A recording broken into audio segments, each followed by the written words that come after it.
कोल्हापूर जिल्ह्यातील पोलीस दल सध्या एका वेगळ्याच कारणामुळे चर्चेत आलंय।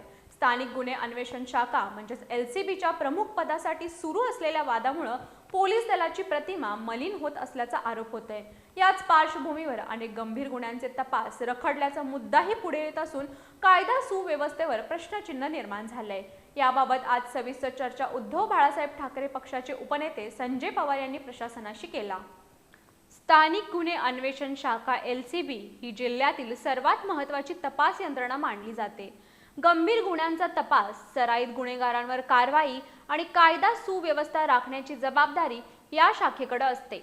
मात्र सध्या या शाखेच्या प्रमुख पदासाठी सुरू असलेली रस्सी केस थेट न्यायालयापर्यंत पोहोचल्यानं पोलीस दलात खळबळ उडाली आहे। दरम्यान जिल्ह्यातील अनेक गंभीर गुन्ह्यांचे तपास रखडल्याचे समोर येते। हजारो कोटींच्या ट्रेडिंग फसवणूक प्रकरणातील आरोपी अद्याप फरार आहेत। सायबर गुन्ह्यांमध्ये नागरिकांना लाखो रुपयांचा गंडा बसत असतानाही तपासात अपेक्षित गती नाही।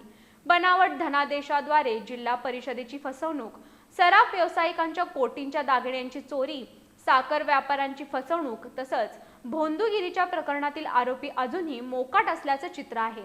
राजारामपुरीतील ऑनलाईन फसवणूक प्रकरणातही आरोपींचा शोध लागलेला नाही। ड्रग्ज आणि गांजा तस्करी रोखण्यात अपयश, गर्भलिंग निदान केंद्रावर कारवाईचा अभाव तसंच TET पेपर फुटीचा तपास रखडल्यानं पोलिसांच्या कार्यक्षमतेवर प्रश्न उपस्थित होत आहेत। इतकंच नाही, हद्दपार गुन्हेगार पुन्हा जिल्ह्यात वावरत असल्याचेही आरोप आहेत। काही ठिकाणी गुन्हेगारांनी पोलिसांवरच हल्ले केल्याच्या घटना घडल्यानं पोलिसांचा धाक कमी झाल्याची चर्चा आहे। दरम्यान अवैध धंद्यांवर कारवाई न झाल्याचेही आरोप होत आहेत। मटका, जुगार, अंमली पदार्थ, ऑनलाईन बेटिंग यासारख्या गैरप्रकारांना आश्रय दिला जात असल्याचे गंभीर आरोप पुढे आले आहेत। या सर्व पार्श्वभूमीवर भुदरगड तालुक्यातील माजी सरपंच महेश पिळणकर बेपत्ता प्रकरणाचा तपासही अद्याप अपूर्ण आहे।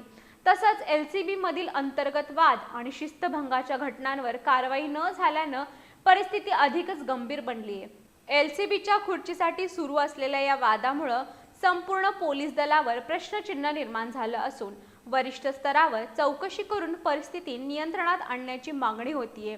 यावेळी उपनेते संजय पवारसह संपर्क प्रमुख विजय देवणे, शहर प्रमुख मंजित माने, उपजिल्हा प्रमुख अवधूत साळोके, उपजिल्हा संघटिका स्मिता सावंत यांच्यासह कार्यकर्ते उपस्थित होते।